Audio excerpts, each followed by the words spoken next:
So, have you ever communicated or tried to contact an animal communicator when your animal companion was near the end of life? Write in the comments. I'd love to hear if you have. Or have you tried to contact or contacted an animal communicator to check in with your animal that has crossed the rainbow bridge? So go ahead and share that with us in the comments below or on the side or wherever you find the comments. We'd just love to hear all about it. And if you're new, please share that in the comments. I'd love to get to know you. And coming up, just stay tuned. Coming up, we're going to be talking about animal death, dying and beyond, communication with our animal companions through end of life and in the afterlife with the amazing animal species communicator Nancy Windheart. So you have to stick around for that. So again, if you're new, write new in the comments. I would so love to get to know you. And if you don't know me, my name is Janet Dobbs of Animal Paradise Communication and Healing, where I love to teach you, help you get to know how you receive in your own unique way information from animals. So I can't wait for you to meet our amazing special guest, my dear friend, Nancy Windheart. So let me tell you a little bit about her. We met in, I think it was like 2008. So Nancy is an internationally recognized animal communicator and interspecies communication teacher. She's really amazing. She teaches courses and training programs in interspecies communication for both lay people and those who wish to practice professionally.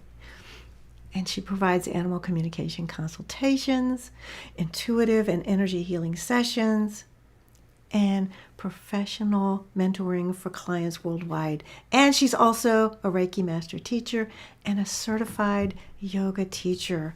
So let's welcome Nancy.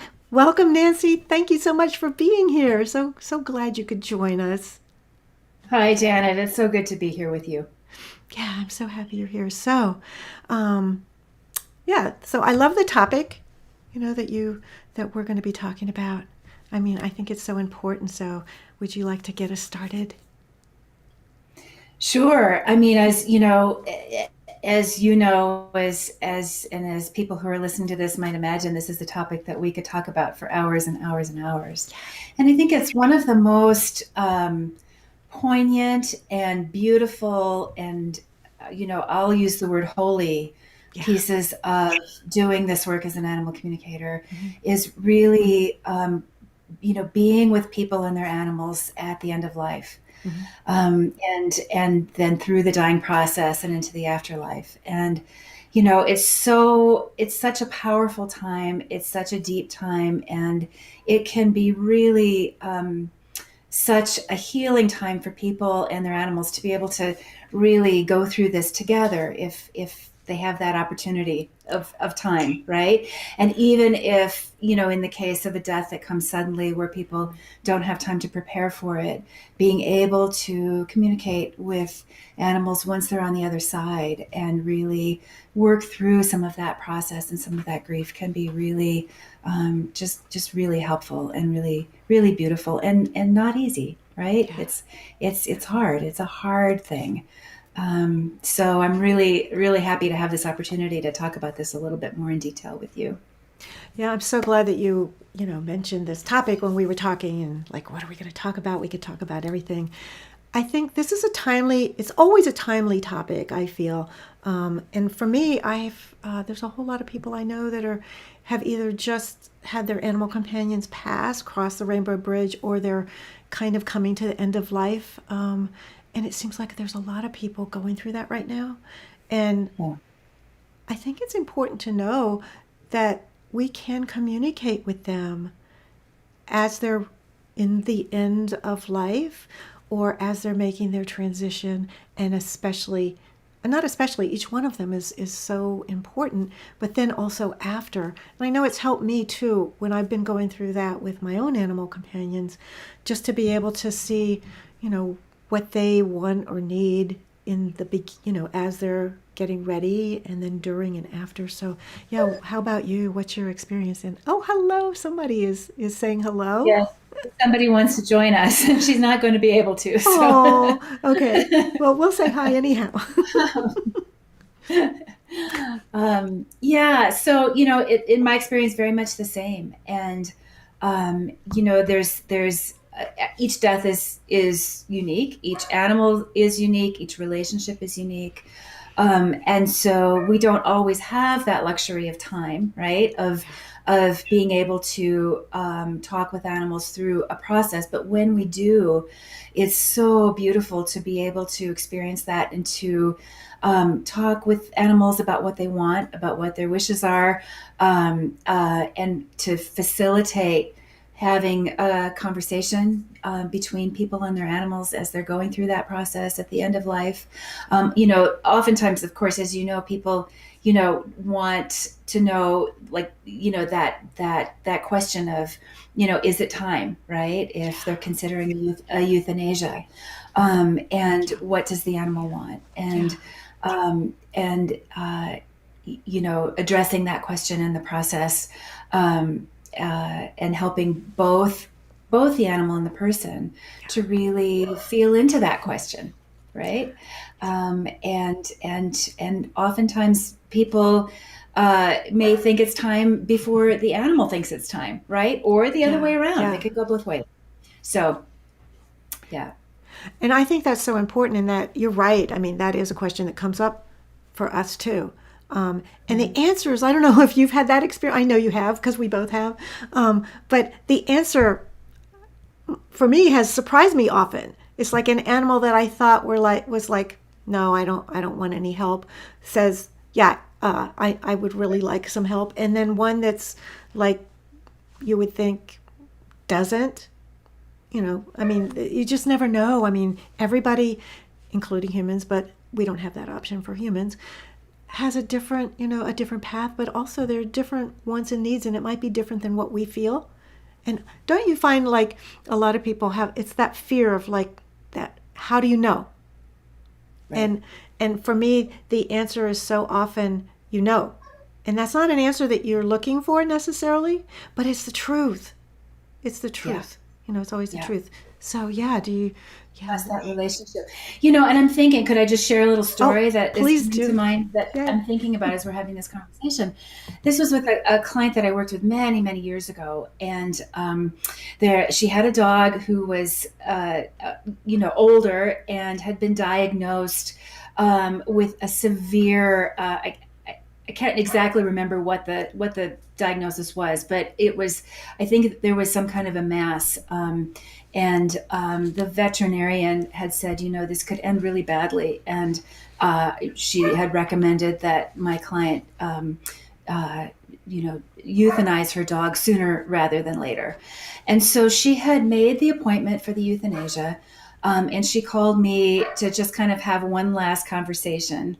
And I'm a little bit distracted by my dog Tashi, who is so much wanting to be part of this conversation because she knows Janet very well. And so, anyway, so this person called to have kind of one last conversation before the dog was to be euthanized.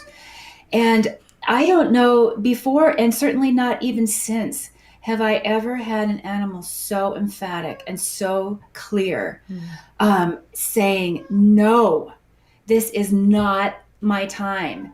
Don't do this. It's no. And he was so strong and he was just kind of fierce about it.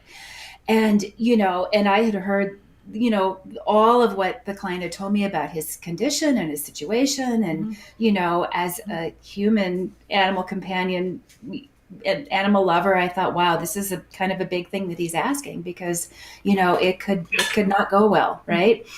But I had to tell her what he was saying. And, he was just so sure about it. Long story short, she canceled the appointment and they had, and it just brings tears as I think about this, because they had about, I think it was a year or a year and a half, more time together.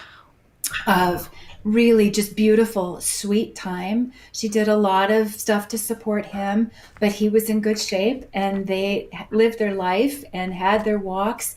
And when he ended up finally passing at the end of that time, he passed from something that was completely unrelated to that original diagnosis. And he passed easily and quickly on his own. He just, as I remember the story, they went out for a walk and he just kind of went to the park one day and he just died. It was just like that. And so, I think about that, as thinking about this topic, and how animals can be sometimes just so very, very clear about their journey and what they want and what they need. Yeah. Yeah. I mean, and to be able to listen to that, um, that's just such a gift to be able to give. Yeah. Yeah. Yeah. And I love, I mean, there are so many stories like that Mm-hmm. happen. Okay, sorry. I have Yep. a little Yep. I little know we've got stinkerdoodle here. It's like Max is here and he's like, "Hello, Nancy." It's like Aunt Nancy's here. And both of the kitties are like, "Okay, they're making noise on with little bags that I need to get out of the way. Sorry for any noise, everybody." But, it's like our animals, is like, that's what makes life so good, is we have our animals and they have a mind of their own.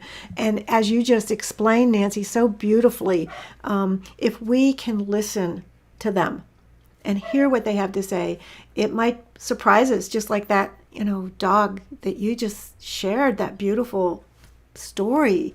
And a year's in dog or cat life is a really long time, compared to our life. So what a gift that was for everybody concerned.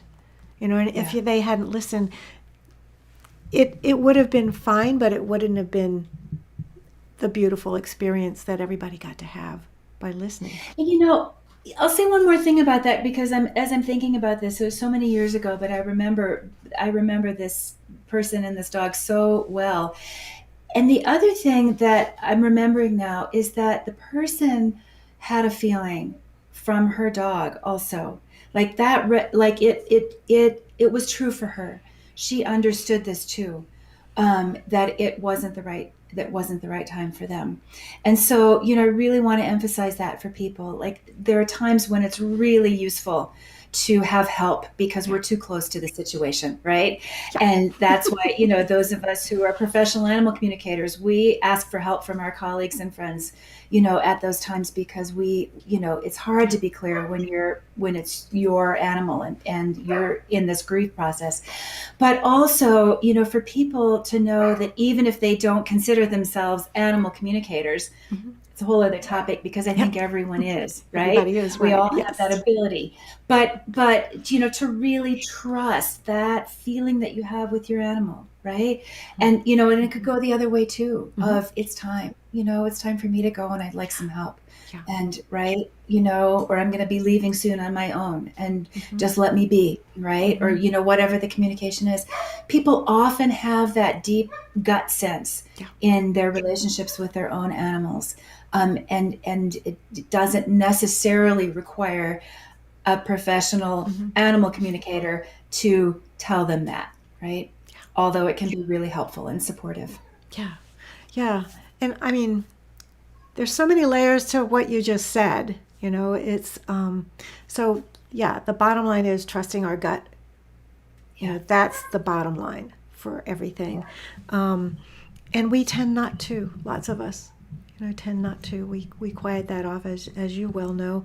But also, depending on who the animal communicator is, some people can. I mean, we all have our stuff. So some people have their own agendas, and to be able to truly listen and hear what the animal, because sometimes, I mean, I've heard things like, I had a one dog who, their mom wanted to know if it was time or not, and she didn't believe in euthanasia, and she was in a community of people that do hospice care and don't assist, and the dog was open.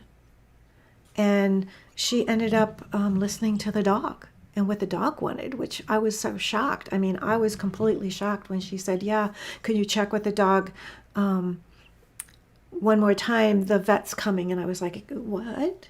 For what? I couldn't even comprehend but that was what exactly the dog wanted the assistant.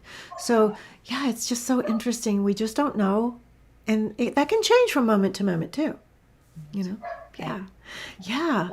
But then there's that transitional period. And I've found that being able to communicate with them at that time as they're actually making their transition, that's really can be so helpful and beautiful. And so anything that comes to mind for you during that time? Because a lot of people don't think about that. That the actual dying process. Yeah. Yeah. Yeah. I mean, it's such a holy time. It can be so, I mean, it's difficult, there's grief, there's so much there. And it's also this time of this very thin veil between the worlds, right? Between this world and the other side. And animals have different, can have different levels of awareness of that. One of the things that I've experienced a lot, and I'm sure you have too, is, in the time leading up to that, there's a kind of back and forth that can happen of, kind of going to the other side, coming back in, going to the other side, coming back in, going to the other side in kind of a preparation for the final leaving of the body. And then, one of the other times that can be so, so poignant to really tune in with and feel with an animal is that time right after the spirit leaves the body. And I know in consultations that I've done, an animal who's been on the other side for a while can also kind of go backwards and talk about communicate about what that time was like, right? And every death is different, every animal is different, every experience is different. There's no hard and fast rule that applies for everybody, right? But just listening and being open to hearing and feeling what the animal's experience is, and what they feel and what they discover, it's beautiful. And sometimes, again, there's not always easy, right? Sometimes animals need some help, either from those of us who are on the earth or from beings on the other side, to kind of understand what happened. That can happen, especially if there was a sudden death, right? An accident or something that happened suddenly, where the animal's confused, and it's like, whoa, wait a minute. I was here with my person and now I'm, in this, I'm kind of looking down and there's my body, but, and it can be, that can happen too, and so that's another time where it can be really helpful to communicate with the animal, and just help them understand what happened.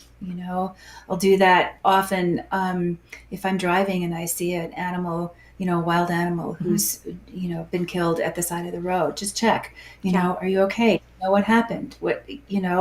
And oftentimes if most of the time the answer I get back is, yeah, I'm fine, right? I got it. I'm not in my body. I went to the light, or whatever the image they give, right? But sometimes there's a little confusion, and so then we can help to facilitate. And the same can happen with our animal family members. And then also there's this beautiful, collection of beings on the other side, right? Who can help and who do help and who come in to assist, whatever language we want to use for them, guardian spirits, angels, guides,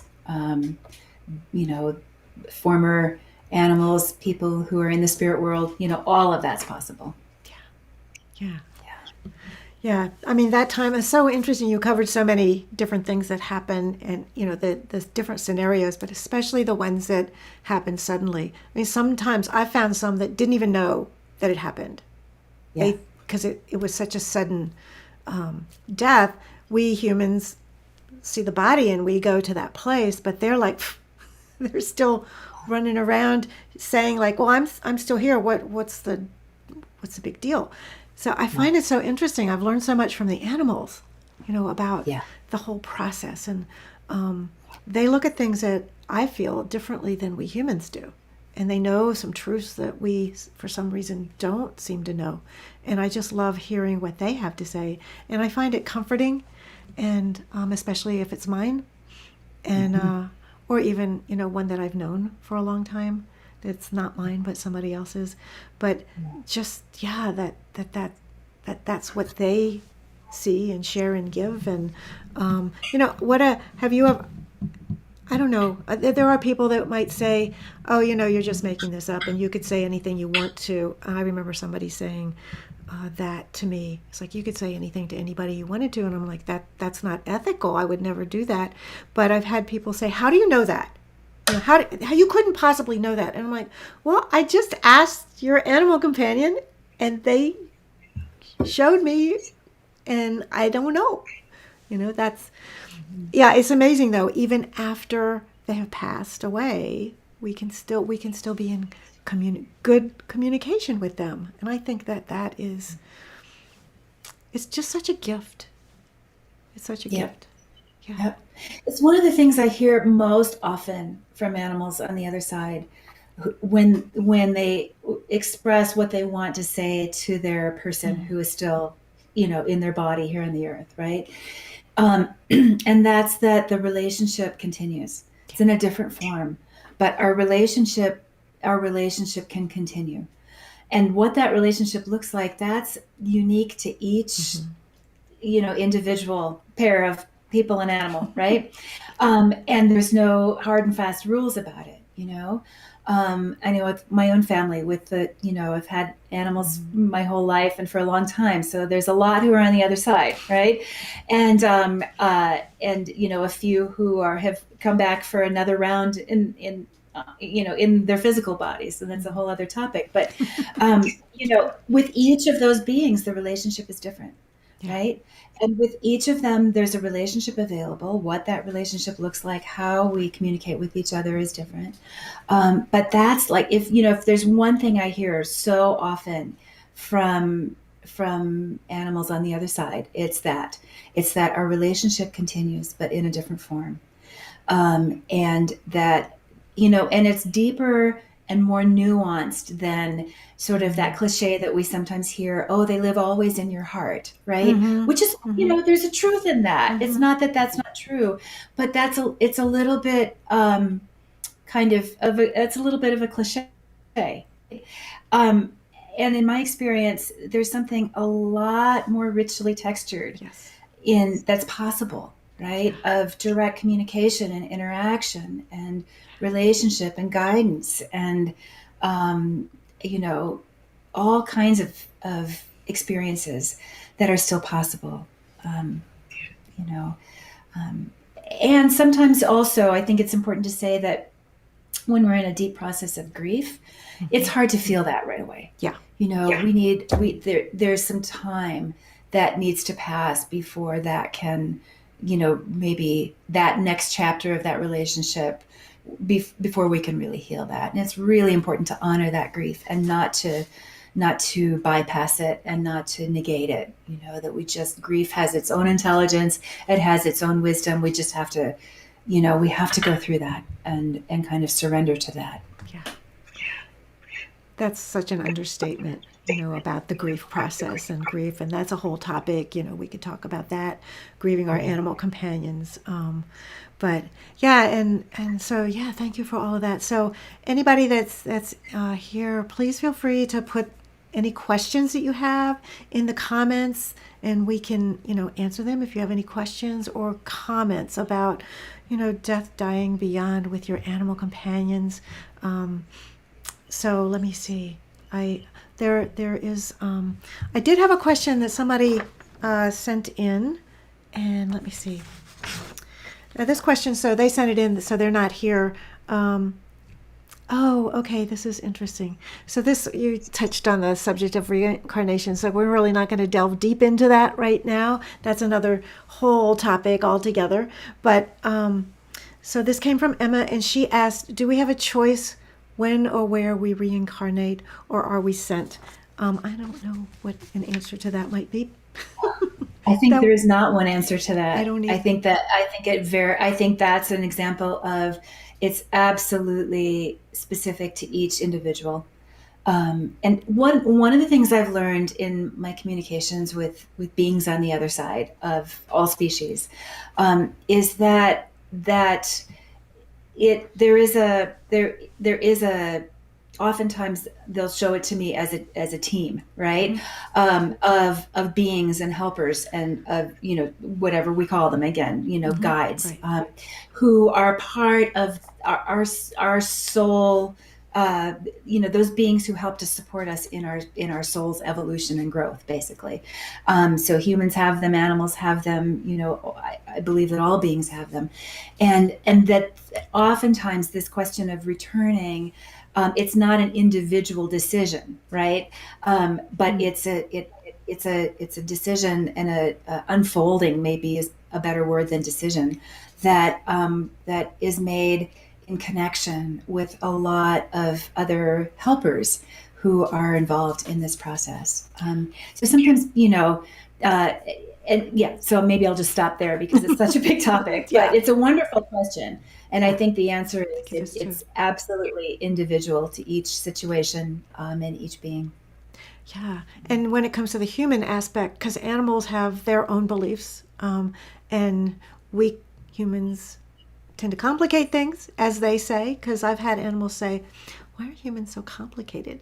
And we all do that. We get into our stuff and we're like, why? And we worry and we have all of these, human emotions and, get into that stuff. But yeah, I mean, I think also it depends on each individual human's beliefs too, because different people believe different things. I know within my own family, we have people that don't believe that their life goes on, and then Mhm. there's those of us that believe it goes on after. And so same, well, the animals know, and they have their own sense of knowing. But I think it's just such a deep topic. So for another time. But if Yeah. somebody has a question, well, both of us, I'll speak for me. Happy to answer that if anybody wants to ask that question. Yeah. So what else? I mean, and do you have? Was there any, like, without giving away, who it was or what it was, what the personal stuff about it? Do you have like a case that really stands out for you that pops into your mind, whether it has to do with the dying process or pre or after, after communicating with them in spirit, which is always so interesting. Well, there's so many. It's hard I to know. choose one. But I'm thinking of somebody that I worked with recently who, this is one of these relationships. Again, it was a person and a dog, and one of these relationships that I call just this deep soul. You could call it a soulmate relationship, or Mm-hmm. sometimes, animals have shown me that they see it as like Mm-hmm. the two souls are just braided together, right? Mm-hmm. And this was one of these relationships between this person and the dog, and it came time for end of life, and the process went, they were so willing to support him in his process through the whole time. And he, very consciously and with great awareness, chose to really spend the last several days of his life just, in a kind of hospice situation. He had stopped eating and drinking, and he had a lot of supportive veterinary care. And, basically he was in his bed and he was in this process of transitioning between the worlds. And the person was just very, very deeply attuned to him and very aware. And in this time of I'll call it hospice just to kind of give a name for it. But, it's something that may have looked to somebody else who didn't understand what was going on, like a kind of prolonging, right? Prolonging the death. The dog was so aware of what he was doing with his person and gave so many beautiful transmissions, really spiritual transmissions and teachings. And it was a time for them to really just complete this part of their relationship together and communicate everything they wanted to say to each other, this deep, deep love. And then at a certain point, he was very clear that now it's time and I'd like to have some help. And they were able to help him with euthanasia. And then the communication continued after he left his body and as he was on the other side. And, this relationship is ongoing. But I think about that just as you asked, do I have one that stands out? There's so many. And this one was so poignant and so beautiful because the gifts that this beautiful being in a dog form gave to his person in those last days of his life, as they were just basically lying in bed together as he was completing. I mean, those gifts are so, she has them with her for the rest of her life. And it was in a certain way the culmination of everything that he had given and taught her in their relationship. So that's just one example. Yeah, one of many. Yeah. Thank you so much for sharing.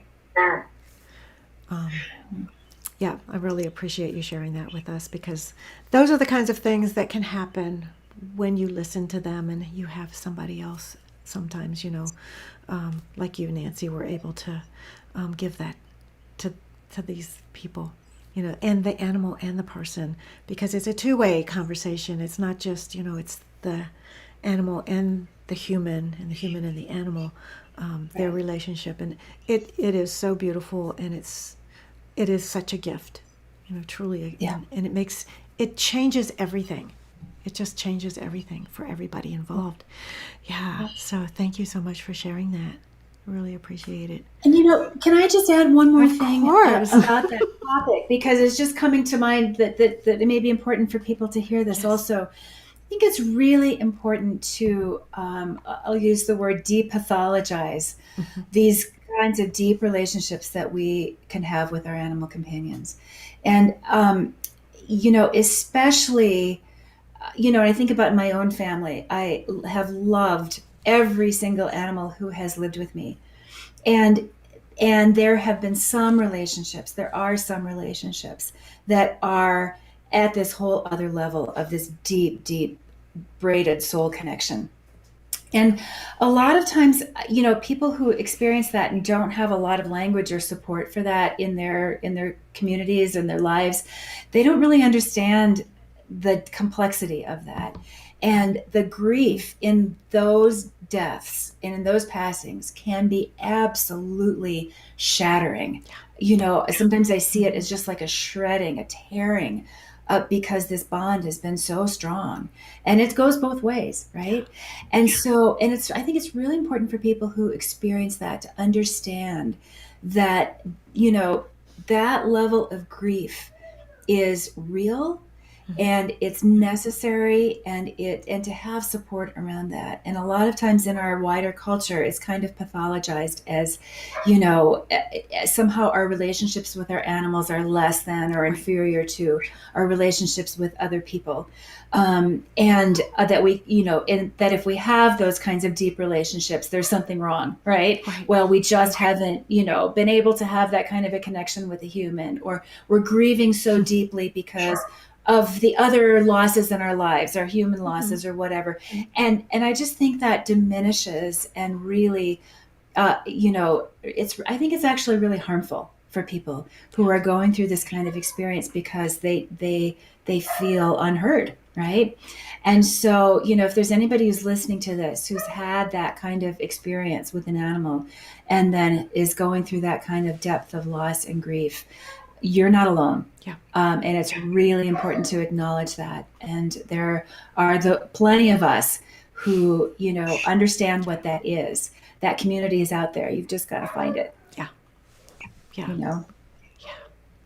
Yeah. I think that's so important. And, how other humans can negate an animal. And at the time that we don't need to hear that kind of a thing. So yes, it's important to find like-minded people to get that kind of support, because grief is grief, whether you're grieving a human or you're grieving an animal that you love so much. And I remember when, I guess it was when our first kitty passed, and I didn't know anything about animal communication then, and it was the first big loss that my husband that Bill and I had. And we didn't know because we'd never experienced the loss of a parent. But we said this has to be worse because everywhere we looked in our home, there they were. We didn't live with our parents. They were far away. And so the grief is like so there in your face all the time, their loss. It's not to make a human better than an animal better. It's just each individual relationship is different and unique. And for anybody else to negate, you need to find yourself, find people that don't negate, not because you need, especially when you're grieving, you need that support. You go through the journey alone, but there is support, that can, like you said, yeah. So thank you for mentioning that. That's so important. Yeah. So, I just want to thank you so much for being here. And for those of you that are here live, thank you for being here live. And for those of you that are watching later, if you want to learn more about Nancy, and also she has some nice little free offerings. So Nancy, I'd just like you to, please share that with them. And you can find Nancy at her website, nancywindheart.com. So Nancy, go ahead and tell us about your offerings. So if you go to my website, you'll see there are different things that you can access. And I've got a free resources page that where you can find a lot of the free classes that I have. I really am committed and passionate about helping to bring this work of animal communication to anybody who's interested. And so I've got a free course that is called the Basics of Animal Communication course that'll just kind of give you an introduction and give you some tools to and some practices to get you started. So you can check that out on my website, and I have some other videos and courses and all kinds of things that you can find. And I just love to connect with you. If you want to connect, I'd love to connect with you. So you can visit my website, and I'm on social media, various places, and like that. And also in the description, whether you're in the Facebook group, the cafe itself, or if you're in the cafe but on YouTube, I have the link to the course that Nancy just talked about, and also the link to her website. You can find that all there right in the description, so one-click shopping. And yeah, as you said, Nancy, it's so important. I love that you have the introductory course, because we're both, of the same, we're two peas in a pod about this. And it's so important to learn, we all can do this, animal communication.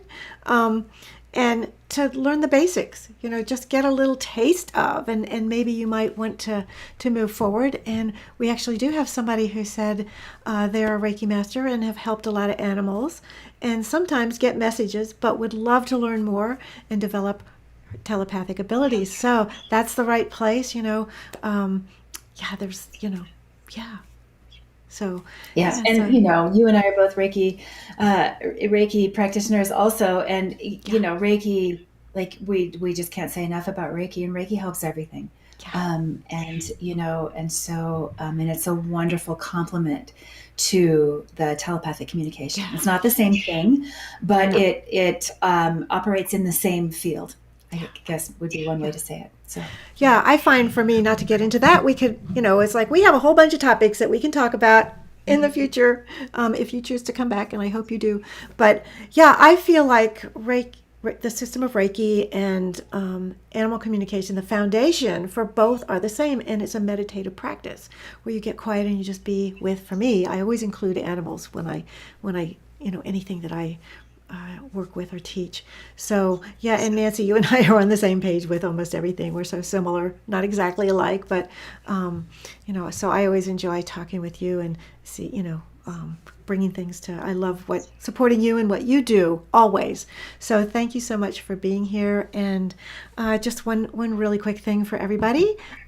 So if you like what we've been doing here, if you would like, just give us a little thumbs up. And if you want to subscribe on the YouTube channel, please do so. And if you want to continue to get, notifications, click that little ding ding bell.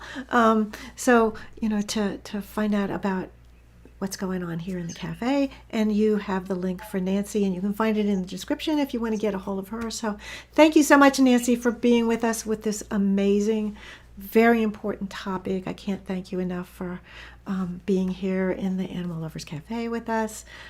So thank you so much for joining us. Thank you for inviting me to do this with you, Janet, and thank you for creating this beautiful community for people. Yeah. It's just, it's wonderful that people have this space where they can connect and connect together and with you, and in this really, really beautiful format that you've created. So it's a privilege for me to share this time with you. Thank you. Oh, and of course, thank you too. And I hope you come back. I'm not going to put you on the spot, but hopefully you'll come back in the near future, and we'll be talking about something. Who knows what we'll talk about? But thank you, everybody. And I'm just going to kind of dance us out a little bit. And thank you, everybody, for joining us. I hope that you have the best day, whatever you do, and always have fun with your animals. Take care. Thanks, Nancy. Bye, everybody.